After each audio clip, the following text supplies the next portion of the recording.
Programmer avec Scratch, créer un bloc, réinitialiser. Nous allons voir dans cette vidéo l'intérêt et comment créer un bloc réinitialisé.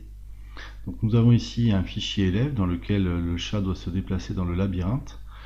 Et pour que le chat, une fois qu'il soit déplacé dans le labyrinthe, revienne toujours à sa position initiale, nous avons mis les instructions aléa avec les coordonnées du point initial, s'orienter à 90 degrés et attendre pour démarrer le programme. Donc par exemple, un élève va mettre ce type d'instruction, démarre son programme et le chat se retrouve à cet endroit. Donc il faut le ramener au départ. Donc si on dit aux élèves que nous avions laissé ces instructions et de ne pas y toucher, c'est assez compliqué pour eux parce que quand ils vont manipuler les instructions, ils risquent de les enlever.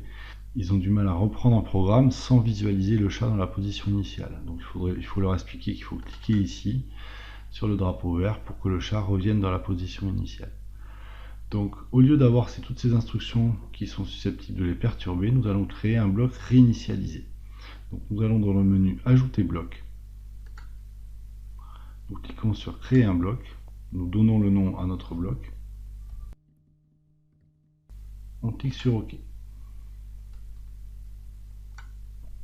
Et toutes les instructions qui nous permettent d'initialiser la position du chat et de l'orienter correctement, nous allons les mettre dans la définition du bloc réinitialisé.